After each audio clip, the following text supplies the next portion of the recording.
I believe that we are beings of light. We came from singularity, we came from source energy, we came from oneness, and we descended by choice down into density, like jumping off a cliff. Jump off the cliff all the way down into three-dimensional reality, and you have a body.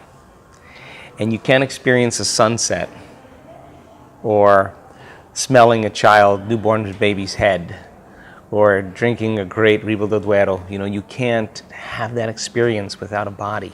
So you need a body to experience this reality. And when you're oneness, and we all came from there, it gets a little boring after a while.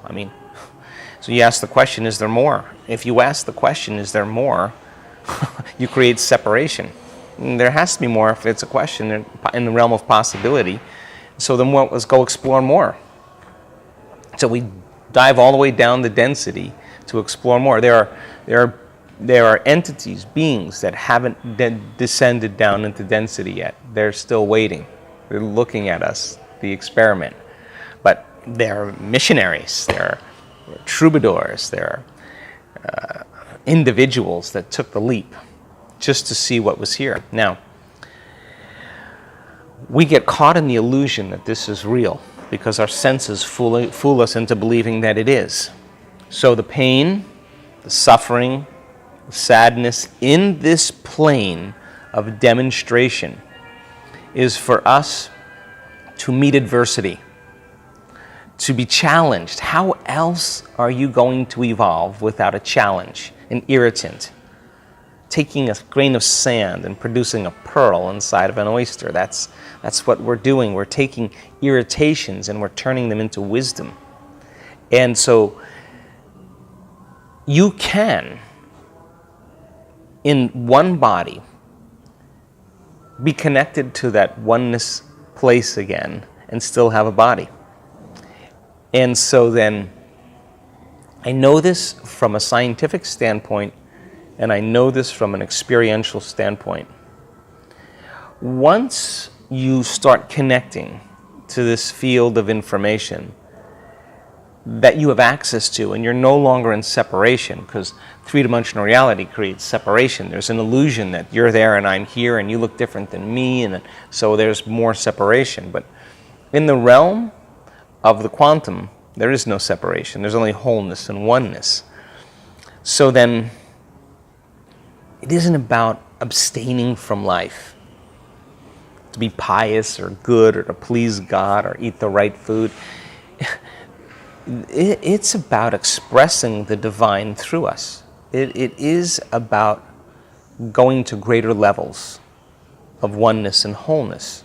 So then, if you think about this, it's entirely possible that you could wake up and be connected to that field and still have a body. That means then to live in a plane of demonstration and to take experiences and turn them into wisdom, a memory without an emotional charge.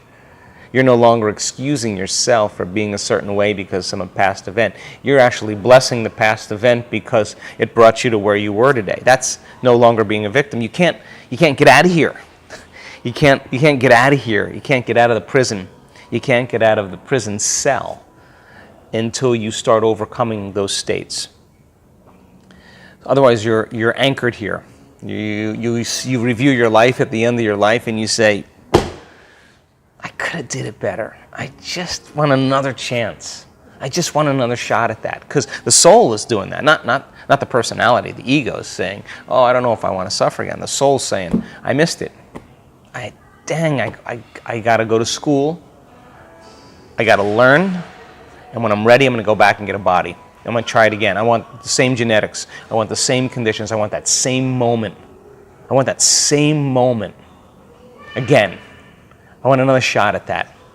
And this is how the soul thinks. So it selects the genes, it selects the conditions, and then you go back into density and you forget. But the soul doesn't forget. So then the personality of the soul never dies. It's the personality that we're trying to evolve. We're working on evolving. So then you get knocked down enough in your life, you get betrayed enough, you get manipulated enough, you get sick enough, and you start asking, is there more? It's the same question you asked when you left. You ask the same question, is there more?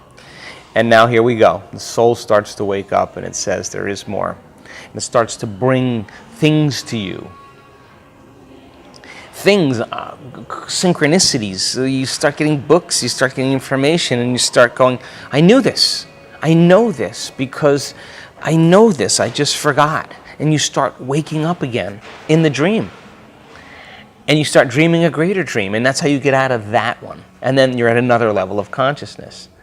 So I say, because I've had this experience, that it's entirely possible that you hook up to this field of information and experience a greater level of oneness, and your brain chemistry is changed and your eyes are open, and the light, the sound, the feeling, the taste, the smell is so profoundly elevated.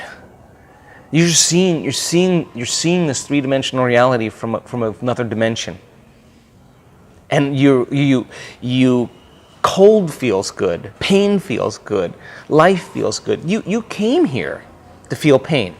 You couldn't feel it without a body. You came here for all of it. You came here not just to feel the good things, you came here to feel it all because you wanted the full experience, because when you finally evolve back up to oneness, you're going to dump all of that wisdom into oneness, into the mind of God, and say, here's all my jewels. It was a crazy journey. It took me hundreds of thousands of lifetimes, but I'm back. And then you're going to say, is there more? And you're going to go again. And we're going to keep going. We're just never going to end, but it's going to get greater. We just got to dig ourselves out of this, of the density that we've gotten accustomed into believing is the reality. This is not real. And I'm not saying that in a philosophical sense. It's real when you define it with your senses. But the field is actually creating the material.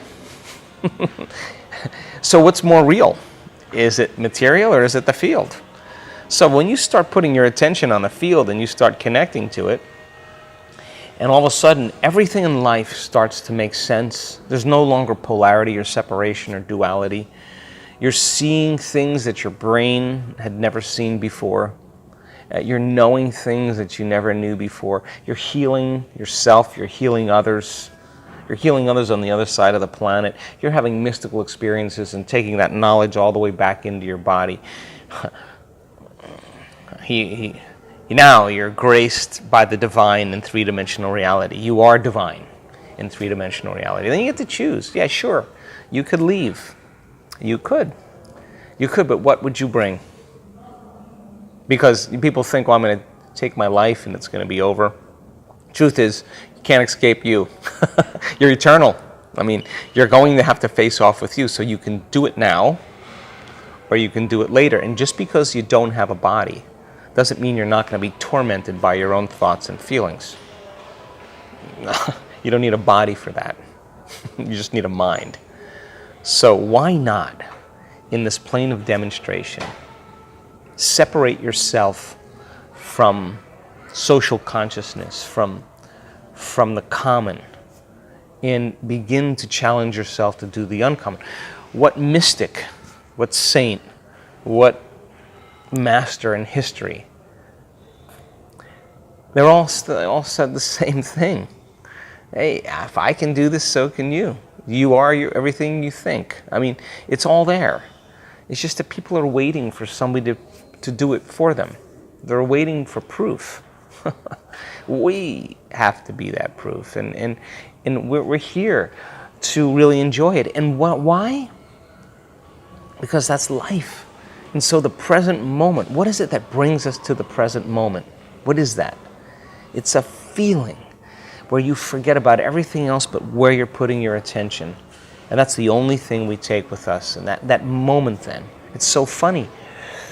People remember two things about life.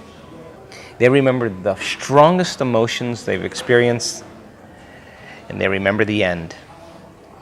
And if you watch a movie, it's always the same thing. You watch anything, you experience anything, it's the heightened moment and it's the finish. That's what people remember.